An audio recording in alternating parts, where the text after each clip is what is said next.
Gather round, friends new and old, and welcome to the POWWOW podcast. I'm your host, David. And I'm Philip. Oh, Philip, it's so good to see you.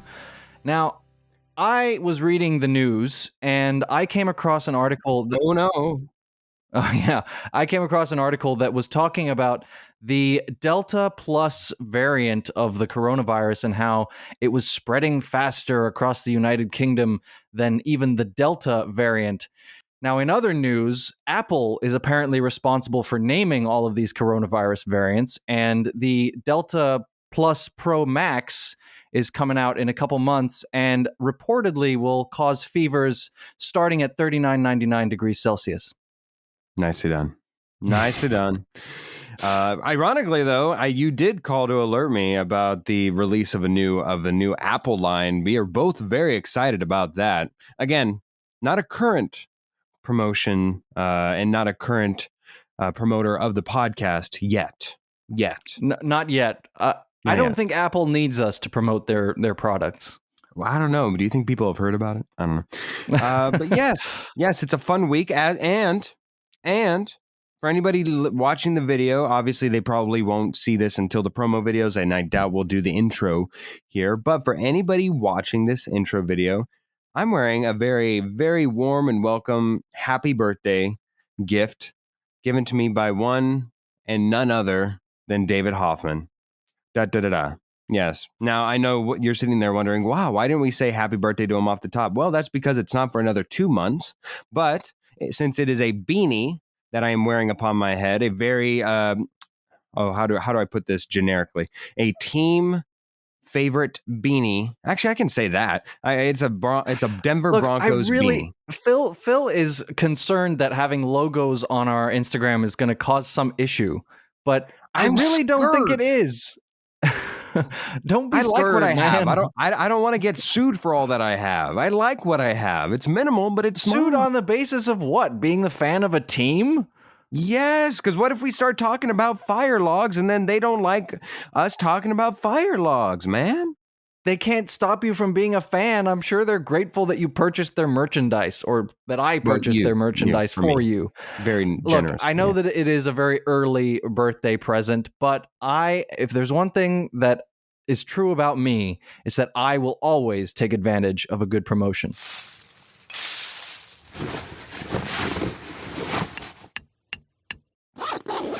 To close out our Halloween-themed episodes, we go to a new subject, and as most know, most do, most partake, we are going to mask up and mask off. So essentially, we're going to go down a list of certain individuals, people, things, you'll find out as we go through this, and say who we would want to be, maybe not even for a day, but who we would want to be for maybe a night's worth of fun. So with that in mind, let's go to our first category, former POWWOW guests. Now, this can be people that we've interviewed, or this can just be people that have come on strictly for games. David, which direction did you take up on this? Now, I made the assumption that I would be able to manifest the person's skills as well. Yes. When I embody their being. Naturally. Yes. And so I had to go with Jake Corlang, our bass player here. A fine choice. Over on That Slaps.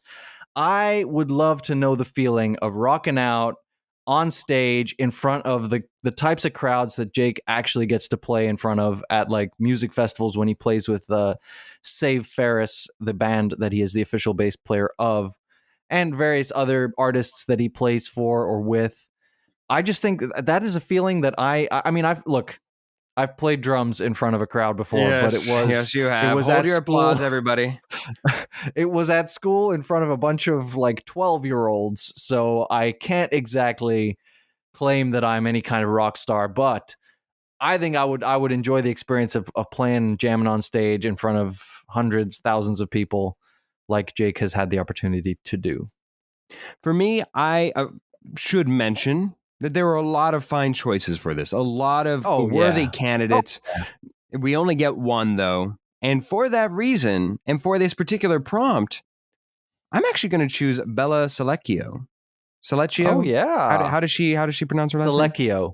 Selecchio. First of all, I was drawn to the fact that you get to be a woman for one night or whatever day. That's kind of cool. Like if I don't have to commit to that for like forever, I like that. And her relationship with Cole has Great. nothing to do with this. I'm getting to that. Second of all, I do think she's a very talented dancer. Like in all actuality, that's not just me just praising faint worship upon her. I do think she's a very talented dancer, and that's something that I myself always wished I could be talented within. I wish that I could dance naturally, have a lot. It usually takes a lot of choreography, but I can get there to dance. But I just wish it was more natural, more spur of the moment.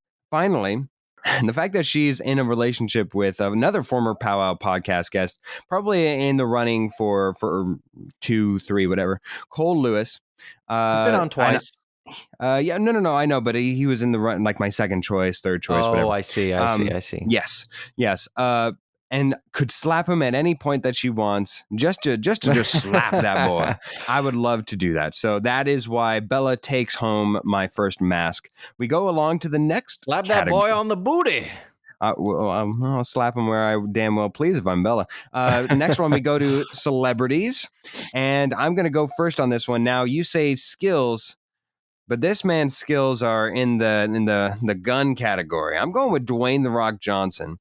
You tell me that if for one night I can just be Dwayne "The Rock" Johnson, have all those muscles, I don't have to work out for them. Everybody loves The Rock. You can go around just opening up a can of whoop ass on people. You can just you can have fun, unapologetic fun, have that dazzling smile. Dwayne "The Rock" Johnson would be great to be as for one night. Look, I like yours better. I like yours better than mine. I think it's better. But what I chose was Benedict Cumberbatch. I would just love walking around for a whole day with that voice. Being able to just am Khan. Yeah, I want to use that voice. Just Benedict Cumberbatch is going to get his body back the next day, and he's going to be all hoarse because of how much he was using his voice the day before. His voice will be hoarse, or just like the rest from "Hello, ladies." We won't speculate, but all right, you take away this next was referring category. to his voice. All right, so this next category, I don't know. I just thought it'd be fun. It is throwing you back to Game of Thrones era characters on Game of Thrones. I just think that there are few shows with characters as rich and as varied and as numerous as in Game of Thrones. I think there's a lot there.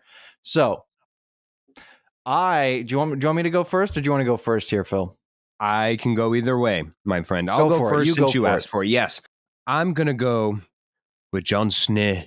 But I want to take, but since I only get like one night or whatever, I'm going to choose. I don't know if you had this in your idea, but where I'm choosing, by all means, where I'm going to choose to be Jon Snow, for those who aren't familiar with the show, is right as they are holding a person on trial, himself actually, and they are choosing the ruler of the Iron Throne. So near the end, and I would put him on the Iron Throne and at least see where that goes. I would kill certain people earlier than he decided to do it, just when it became Crazy Town. And then I would take the Iron Throne and then let him settle with the debris of that, but at least it would make for a better ending. So there we go.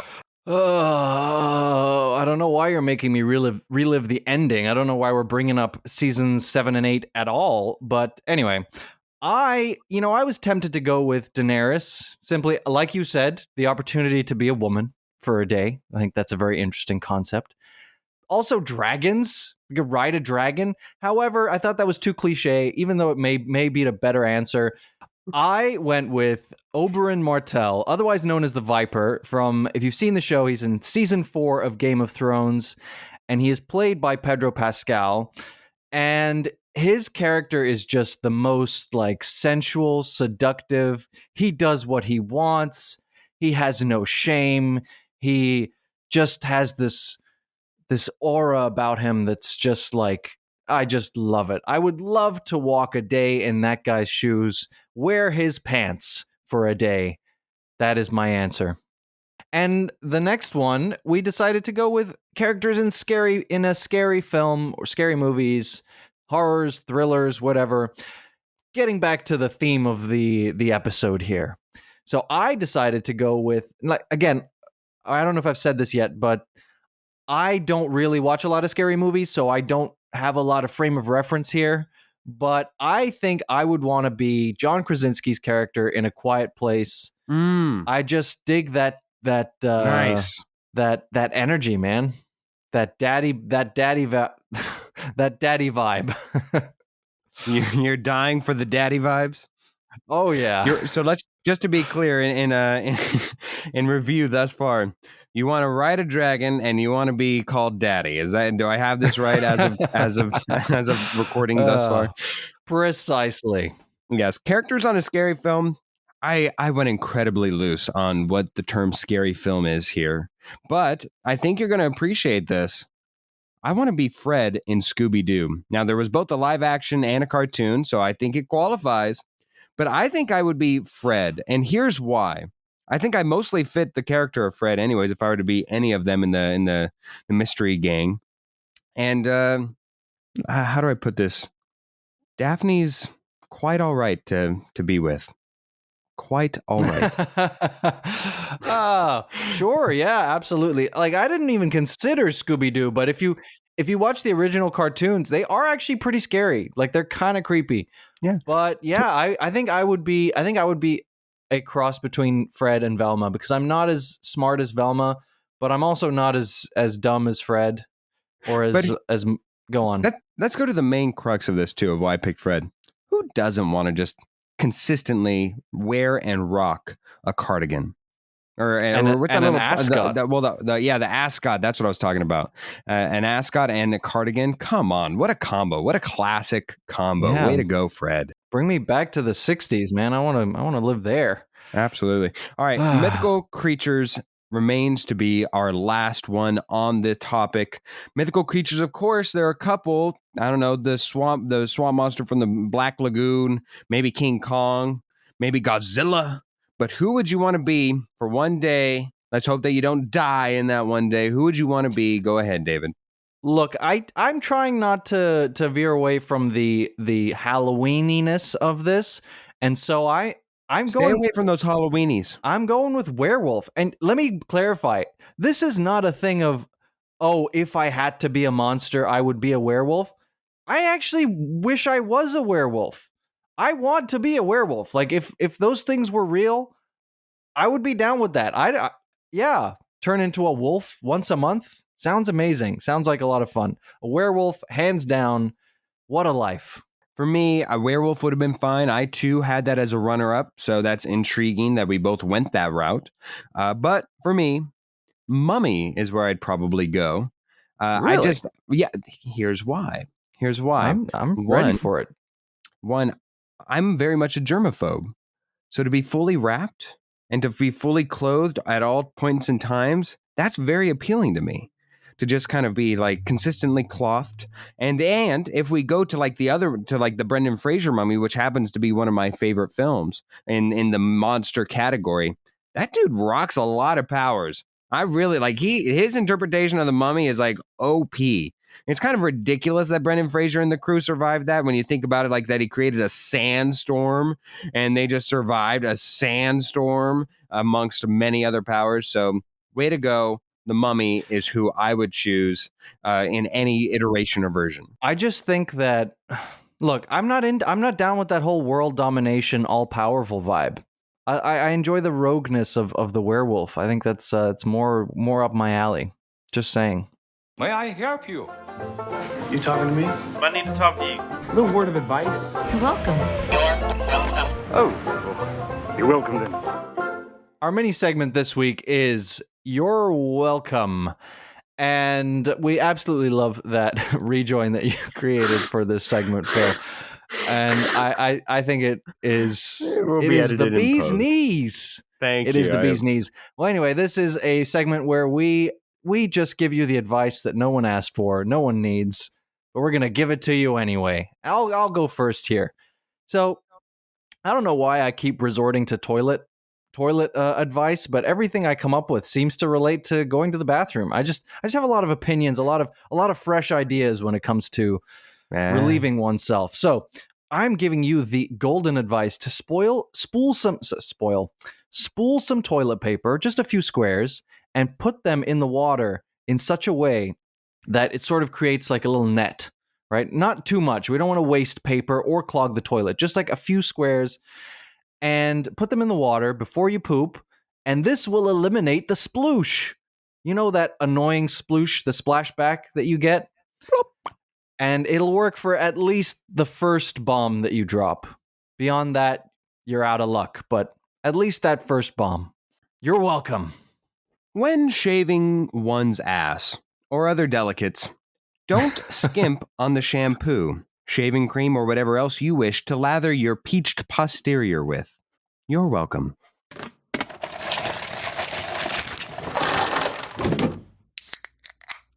We move along to one s'more, and this week, yes, we're going back to the movie Cash and the movie Treasure Trove, but we're putting a little bit of a spin on it. Before we have done our favorite Halloween horror films, we've done this, that. This week, we're going to do a little bit of a twist, and we'll start with the first one here. David, which scary horror themed film would you best survive on? Which one would you best survive the entire film through? Now, this is a tough one, but I think I came up with a good answer, and I have reasoning behind it. I think I would do well to survive. Like, I would survive more likely in this movie than most others. I chose It. And I chose that because, as we talked about last week, I don't have a lot of stereotypical, like, fears. And when it comes to fears that I do have, I am quite good at facing my fears and confronting my fears, and actually, like, I thrive on that. I'm good at that. And so I don't think the It clown would have much on me.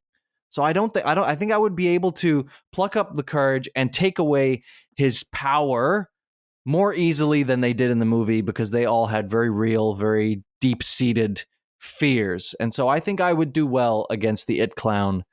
I think I would survive that film. For me, I'm going to go into a slasher film. I'm going to go with Chucky. Here's the reason why. It's a freaking doll, man. Like, if you can't outrun a doll with 2-inch legs, what is wrong with you? I get it. He's got a knife. Maybe he can grab a gun. He's done that before. Maybe a grenade. But quite frankly, if you can't survive a little Chucky doll, like literally just grab him by the leg, hold him out like a little baby. That's all you need to do. And what can he do to you? Nothing. It's got to be the Chucky doll. That's the one that the Chucky series, Chucky movie. That's the one I think I can most easily survive. Next one we go to, which movie would you be the first one dead? Now, I think for me, I would be first dead in a Scream film, only because the first kill in every Scream film is its own narrative. It's its own story, right? It builds the entire arc for like the rest of the film, and so it's like a bona fide character, but they're only in the first scene of the film, eighth of the film. I think that I'm that charismatic. I think that I'm that good, and that I would be that developed of a character to where, I don't know, it's a dark, stormy night, and we're done filming and recording the podcast, and all of a sudden, I get off and I log off. I close the laptop and I turn around and I go to the bathroom, and I'm running. I go out jogging, and then I go and die via getting slashed by Scream as I go to play some pickleball. Something like that, to where it be fully a full narrative, but I don't have a good enough story to be a main character within the film. That's where I think I would die first. Scream. How about you, David? Fair enough. I think, okay, I chose The Grudge, but I think this would apply to pretty much any horror film for the most part. I think I would be one of the first to die, if not the first, because I would be that guy who's going, guys, it's not real, okay? Like, guys, relax, all right? You're freaking out over nothing. It's all just an illusion. It's all just a scary ghost story, right? It's just nonsense. Come on, relax. And then, of course, I would be that guy, and I would be the first one dead, because yeah. So I think I would be pretty much the first one dead in most horror films, except that, like I said, It. I think I would have it in that film, but I chose The Grudge because that's a horror film series that I've actually seen several of the movies. So, lastly, Which movie would we feel most confident in actually being able to kill the killer? Dun, dun, And dun. I got two answers here, and for very different reasons, but kind of similar to where you went for the first question. I chose Jaws for one. It should never have been that difficult to kill that shark. Like, I don't know. They were like, we need a bigger boat, and like, how hard is it to get a way bigger boat? Like a way bigger boat. They made it unnecessarily difficult on themselves. Right. And also a harpoon gun, man. Seriously. Come on. Go for the gills. Go for like it's not that hard, okay? And then the other one is Silent Hill. Now again, this is one of the rare horror movies that I've actually seen. Silent Hill. And essentially, if you haven't seen it, the main killer bad guy is the devil, and I would just be able to tell the devil, hey, look, I'm an atheist. And given that the devil is apparently in this world, in the world of this movie, is real, he'd be like, oh, okay, you're one of my guys, so I won't kill you. So I'd be able to kill him. Yeah, yes. A wild interpretation and a favor to man to kill the devil. I went on To Kill the Killer. I doubt you've ever heard of this film. I'm sure most people have not heard of this film. But it was a film. It was a box office film around the time that it came out, but it hasn't aged particularly well. You ever heard of a film called House of Wax, or I believe The House of Wax? Maybe once. I don't know. I feel like it's there at the back of my brain, but no, essentially no. Premise is that these kids, these rambunctious teens, get lost inside think of a Madame Tussauds like a wax figurine house, but the figurines are real and they can move and they can do everything. And essentially, what it boils down to is, can we not just get some fire? Can we not just get some fire and burn the damn building down? I don't understand why that was so difficult. I mean, they let all this thing happen. Like, one person dies because they become waxed, like they get encased themselves. Whatever. It's so stupid. I was just like watching the whole thing, and I was like, this is ridiculous. One person goes around with a hot enough flashlight, and the handles start to melt already. It's stupid. House of Wax figurines, because one, it's not just one like overpowered killer. It's just a bunch of wax people. That one could even be Danny DeVito, and it's like a killer Danny DeVito wax figurine. Come on, please. And it is officially time for the game. And we welcome on a guest, a last-minute guest, a friend of mine. His name is Tom, and he is actually in studio with me. I use the word studio. That's a very liberal loosely. term. Yes. Very liberal term of use of the word studio. But you know what? As much of a studio as I've ever had, he is in studio with me. And what a delight. Welcome, Tom. Oh, thank you. Thank you very much. Pleasure to be here in the studio. Now, listeners will be treated to a mishmash flip-floppy accent on my part because Tom is not American. And so, just enjoy the ride. As we all should. In advance. Thank you. And welcome to the show, Tom. Appreciate you stopping on. But of course, as is standard for all of our guests, we do ask them 3 questions. David, since he knows you, only gets 1. I, of course, get 2 since I don't know you in the slightest, and as doesn't the audience. So let's get right into it. Tom, first question, since it's a Halloween-themed episode. Mm-hmm. What is or what was the first costume you remember wearing for Halloween? And I know that in the Netherlands, it's not as big as it is here in America. So if you haven't participated, maybe was there ever a costume that you remember wearing for the first time in any capacity? Okay, so a memorable Halloween costume for me probably be back when I was living in the States, I must have been about like 11 or 12. I dressed up as this sort of like really horrific looking Grim Reaper type character. Had this like massive scythe and everything. And it was memorable just because I remember going around the suburbs, wherever we were, just freaking out all these tiny little kids, these toddlers who were just like in their, fairy princess outfits and all that kind of thing. So I really got off on just freaking out a bunch of kids. Your turn, David. What is the most you've ever spent on a meal? And what was the meal? Like just for myself or just in general? Well, for yourself, like for your own plate, for your own enjoyment. For my own enjoyment, I did once. When I was still living in the UK, I went to London just for the day. I can't remember why, but I went to this really like fancy place in Chelsea, like this lunch place in Chelsea. I went there just to treat myself, and I think the bill must have been. I did have a couple courses, but the bill must have been around like 80, 90 pounds, something like that. It was a little bit pricey, but it's worth it. Nothing too extravagant then. No, not for myself. No, I was a student as well at that point, so Yeah. couldn't really afford much more. Last question for me here, Tom, again with that Halloween theme. What is, to you, the clear and obvious choice for favorite candy or best candy? To be honest, you not really chose the best person for this question because I'm not that big on like candy or Oh, really? don't really have that much of a sweet So tooth. then maybe, I'll be honest. what's a preferred treat? Preferred treat. Sourdough bread. I do love a bit of sour. Shout out to Mrs. Hoffman over here. But I love me some David. sourdough bread too. Oh, have you tried David's mum's? So we're getting really off topic, but have you tried a sourdough? Oh. No, I have not, but I've heard rumors of an amazing sourdough bread. Oh, so good, so good. Oh, honestly, if they put that in like trick or treating, I'd be in the Hoffman's house the whole night.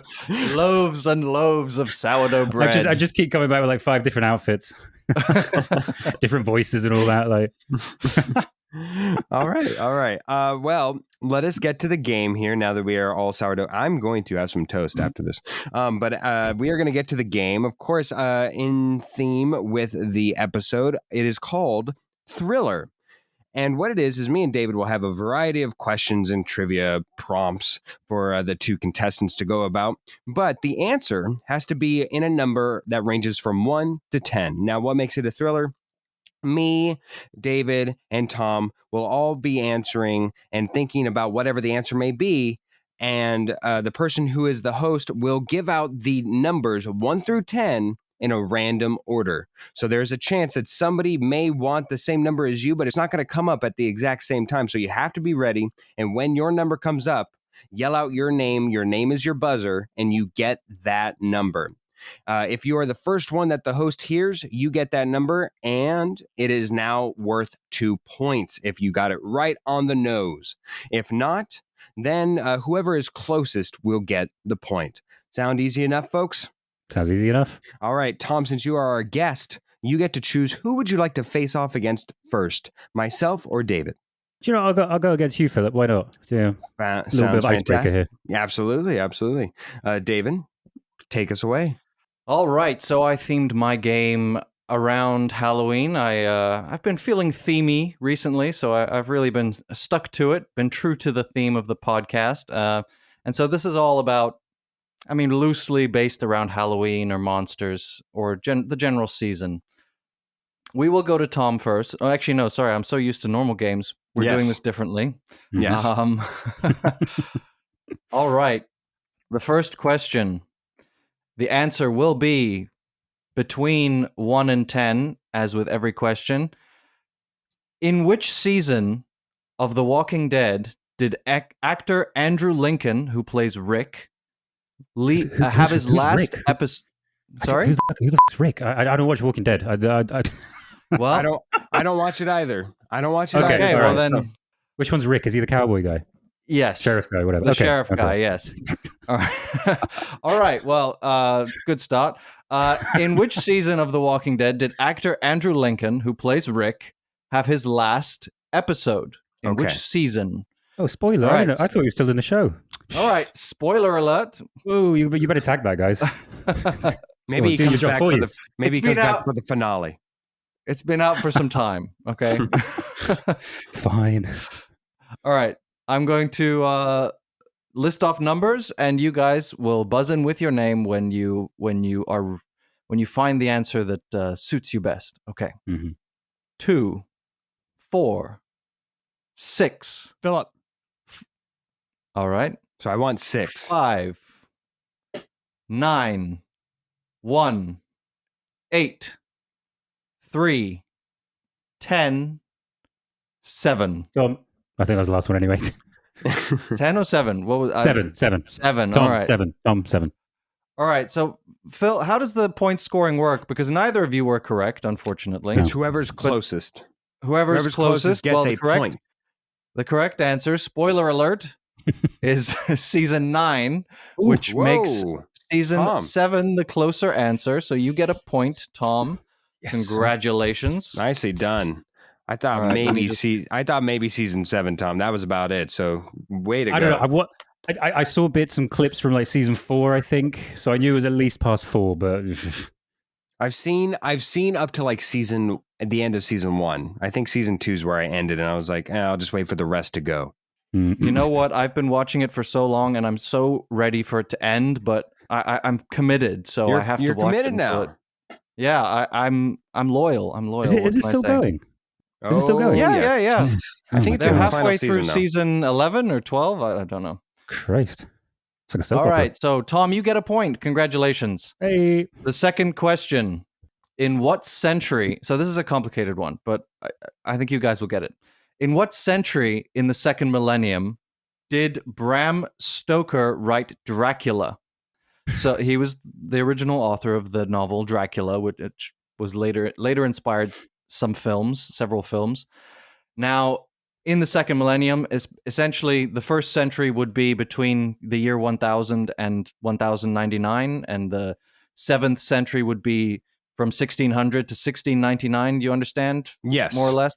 Yes. Okay, and the 10th would be the most recent 1900 to 1999. All Yes. right. So, in which century? 6, 5, 9. Philip. All right. 1, 8. Tom. All right. So, Philip, you said the Ooh. 9th century, I did the say the 1800s. And Tom, you said the 8th century, which would be the 1700s. Phil, you are bang on the money. Yeah.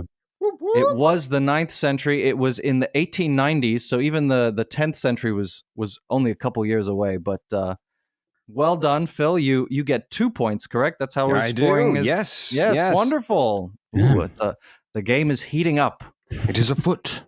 All right. On a similar note, how many times has Christopher Lee played Dracula? 3. Skipping stone. Skipping stone. All right. Yes. All right. Well, the correct answer, if you're curious, is 10 in all. Lee played Dracula 10 times, 7 films for Hammer Productions, once for Jesse Franco's Count Dracula in 1970, and he's apparently uncredited in One More Time from Jerry Lewis, and also Dracula and Son from Edward Molinaro. All right. We should note, just because we do a horrific job, myself included, David, of ever sharing this, but we both do have a skipping stone available to us. I just used mine, first of all. Second of all, I was way off. I'm so glad I used a skipping stone. I was in the 3 range, maybe 4. So thank When I God. found this information out, I was surprised. 10 is a lot to play one character, especially in several different. It's not even like one big franchise with 10 movies. It's Yeah, separated. what is this, like a Marvel movie or something? Am I right? Hey. All right. How many horror/thriller movies have been nominated for Best Picture at the Oscars, according to Vogue magazine? Now, obviously, it could be open to interpretation what counts as a horror thriller. So, For according Best to Picture? Vogue magazine, nominated for Best Picture at the Oscars. So nominated but not won. Well, Correct. nominated one or not. Yeah, okay, yeah, sure. Yeah. Okay, I think I've got it. I've got a number. I have no idea. 7, 2, 4. Tom. Philip. Oh. Even I know I was late All right. for that one. God, Tom, damn you're in with 4. Yes. Yeah, so am I. So we're both in, but if it's on the number 4, then Tom gets 2. Okay. Yes. What if it's Finally wrong? got Does it. nobody get any points? Wait, I'm sorry. So you're both on 4? How does this work, Phil? Explain it to us. We're both on 4, but either he gains a point because he gets 2, or we're both going to split the point at 1. So it's essentially a non-starter. Okay. Well, the correct answer is 6. Oh. Okay. And there so we you go. both get a point. Is that correct? Yes, that is correct. All right. So, Phil, you are on 3, and Tom, you are on 2. Do you have the list of movies? Because I was thinking in my head, it's got to Yes. be. It's got to be. Let me guess. It's got to be. What's the one with Anthony Hopkins as Hannibal Lecter? The sheep. The what is that? Sleeping dogs. What is it, Silence of the Lambs or something? Silence of the Lambs. I knew it involved You animals. idiot. Thank you. God, I'm not even a Jaws. movie buff here. All right. Do honestly. you want me to list them off, or are you going to guess them all? I just want. Give me a damn guess. Give me a damn Oh, guess. I want. all Jaws. right. I want Jaws. I think Get Out was nominated. And oh god, there was one more, but now The Shining. Well, there's 3 more. There was the 4. Those were the 4 that I thought of. What are the others? No, The Shining, if you'll remember from a previous game a couple weeks ago, right. never received any Oscar nominations. That's right. The movies are The Exorcist, That's Jaws, The Silence of the Lambs, The Sixth Sense, Black Swan, and Get Out. Oh, that's right. All Black right. Swan. I forgot Now, about this Black one Swan. should be interesting because obviously several of these options are eliminated. The next question is how many won? Well, it's less than 6. Exactly. 6, 5, 9, 1. Tom, Here, Phil. Damn it. I think I have a slight advantage because David's right next to me. No, it's Tom. It's Tom got it right because I would be a stickler. I didn't say Philip. I said here. The reaction is Stupid. fairly immediate. All right, you both chose 1, so why continue? Yes. 1 is bang on the money, so 2 points. Tom gains a point. There we go. Yes, and Phil, you remain on 3, which means it is now 4-3 in favor of Tom. Very exciting going into the final question. Oh, okay. All right, how long in days did it take to film The Blair Witch Project? What, 1 through 10? Yes. That's right. I remember this. I All just right. don't remember the number, but I remember this. 10, 7, Tom, 2, 4, 6, Philip. 5, 9, 1, Yeah. 8. Woo, 3. Okay, so Tom, you buzzed in with 7. Mhm. Phil, you said 6, correct? I did. The correct answer is 8 days, which means, Tom, you come away victorious, 5 points to 3. Nice. Well done. Very, very nicely well done, done. Tom. Very Oh, nicely done. thank you. I've worked really hard for it, guys. But thank you so much. All right. You have the whole name thing down. The tiebreaker is on theme. I don't know. Should I save it for next week? No, I like it. It's on theme. So, how many ingredients go into the Starbucks pumpkin spice latte, including the various ingredients in the pumpkin spice syrup? Now, Tom, wow. you did work as a barista for a while, so you may have an advantage here. I don't. This is not between 1 and 10, or it could be, but it's not limited by that. Not limited. And its closest wins. So what would you have selected if we had gone to the tiebreaker? And Phil, because you were behind, you would have forced it. You can go first. Technically, Tom forced it, but it's all right. 21. Yeah, I was going to say something in the 20s. I'll go 26. 11. Oh, 11. Darn it. Yeah, it's a simple beverage. Not so overly with 11 complex. ingredients in it. Yeah, sure. All right, and that's the game. Congratulations, Tom. You All right. win. Tom, You defeat congratulations. Phil gloriously. Yes, I hope Thank you, that thank you you. are able to defeat David as well. I don't know for a fact that he'll have an advantage on any of these. Maybe off the top here. Of course, same game, different name, different questions. Here we go. How many films has Freddy Krueger appeared in? Appeared in officially as not just an homage, just with the blessing of everything. Mhm. How many films has Freddy Krueger appeared in? Here we go. 1, 2, 6, 5. David. David wants 5. And 8, 10, 9, 4, 7, 3. Tom, So you want 3, Tom? yes. 3. Unfortunately, David is correct, or at least closer to being correct. It is actually 10. 10 with wow. one Whoa. unlisted appearance. Remember, there's a lot of Krueger films, and then also like a Freddy versus Jason film. There's a lot. I don't remember because, as I'm sure I've stated, this is the Yes. first part of the podcast that we're recording, so I don't know what we've said, what we will say when we record the rest. But I don't watch a lot of horror movies. I'm sure I've said that already. Okay, fair enough. Fair enough.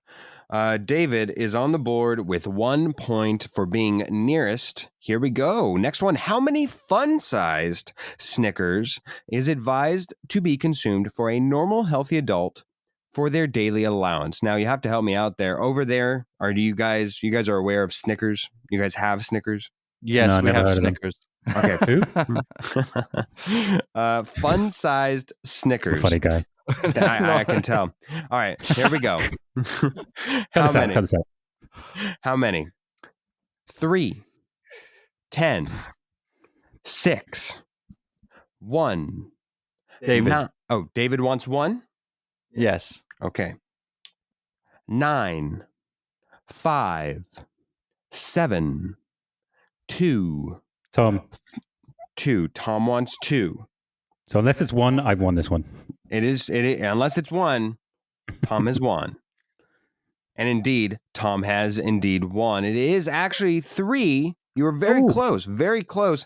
And that is with 24 grams of sugar allowed per day. A fun-sized Snickers goes at 9 grams of sugar each. So 3 is the closest we get there. So I guess that means that you're not eating any other sugar throughout the day. not even a little bit of sourdough with Not sugar even in an it. apple. Nada. Wow. Moving on, Universal Studios has the rights to many classic monster films, and as such has their own dark universe similar to Marvel's MCU. But how many films are contained within the dark universe? 10. 5. Tom. Tom wants 5. Yeah, sure. Phenomenal. We move along. 8. 3. 6. David. So David wants 6. Yes. And Tom is actually closer with his guess of 5. It is only 2. The Mummy with Tom Cruise, his version of it, and The Invisible Man with Elizabeth Moss. Elizabeth Moss. She's Elizabeth. The Invisible Man with Elizabeth. It rolls off the tongue. And they're only divisible by 2. All right.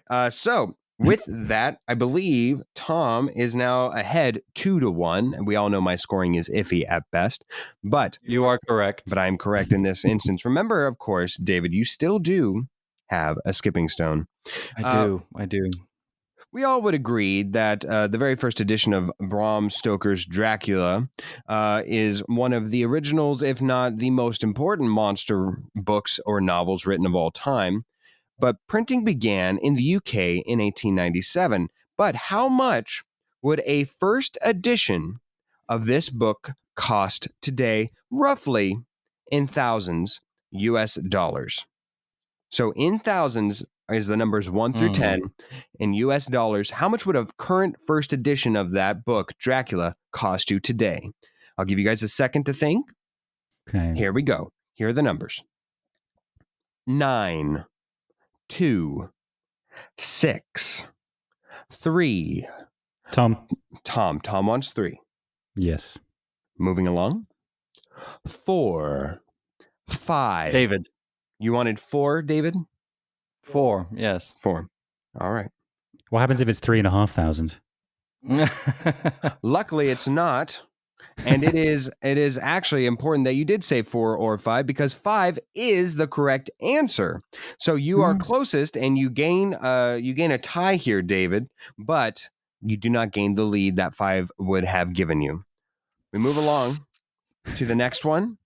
Brendan Fraser's version of The Mummy remains to this day one of, if not my absolute favorite monster films. However, the adult film version, respectfully named The Mummy's Kiss, I'm sure was a classic to some as well.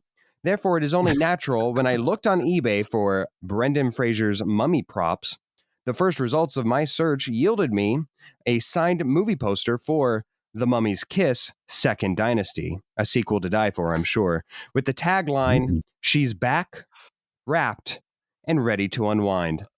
In dollars, I'm how sorry. much Back wrapped and ready to what? to unwind? Classic. It is oddly not as on the nose as you would expect. From No, it's very tasteful, I assure you. Very tasteful. Yeah, I bet. In dollars, how much is this hidden Egyptian treasure valued at pre-shipping? Remember, it's a signed movie poster of The Mummy's Kiss, Second Dynasty. Here we go. What is any movie? The Mummy's Kiss. The Mummy's Kiss. Here we go. 1, 3, 6. David. David wants 6, and maybe The Mummy's Kiss, but we move along. Tom, we're still with you here. 10, 7, 2, 4. Tom.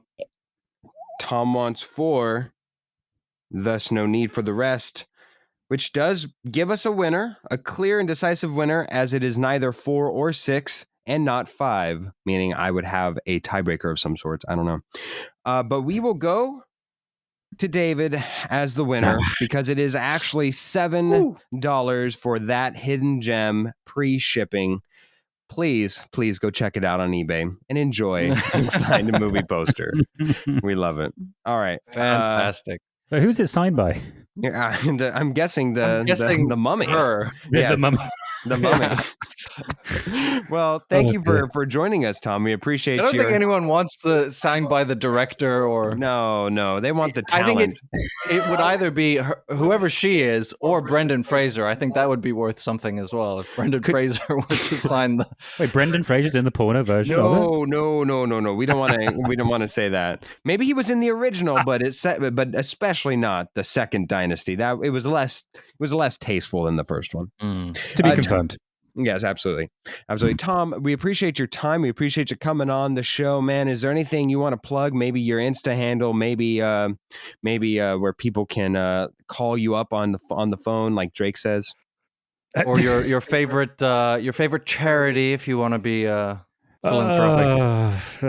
You guys have put me on the spot. I've got an Instagram. I've got like 200 followers, so you can follow me on there at Mr. Tomness. But I don't really post much, so don't worry about it if you don't follow me. But thanks for having me. I appreciate the invite. Well, thank you, Tom. Thank you, Tom, for coming on. I appreciate you whooping my ass before leaving here. Thank you. I love that so much. But let's move along to the rest of our Halloween-themed episode after these scores. And with that loss, I go down to a 13-19 record. And with that win, David moves up 15-17.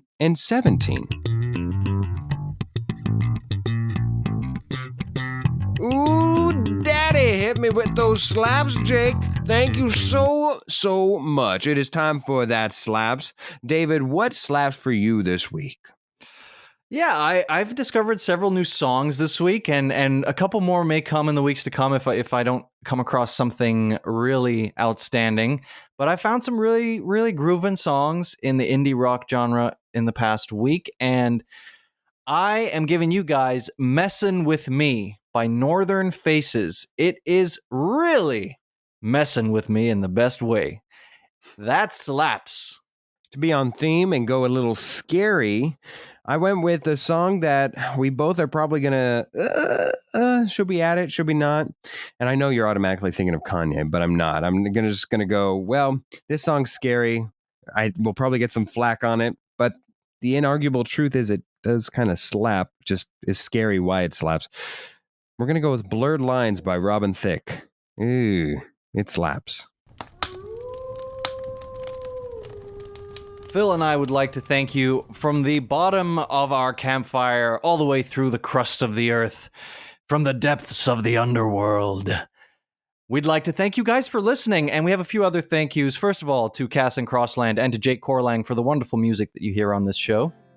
Thank you, Tara Amstutz and Josh Hans, for your wonderful contributions to the podcast. We appreciate it, and we adore it, and you. Thank you. And once again, thank you to you, the listener. Please tune in every week. If you haven't already, subscribe. Don't forget, we are on Spotify, we're on Apple Podcasts, we're on Google Podcasts, iHeartRadio, just not stinking Pandora. Because screw you, Pandora. Trick or treat. Oh, Chris, come here. Take a look at this cute little bear costume.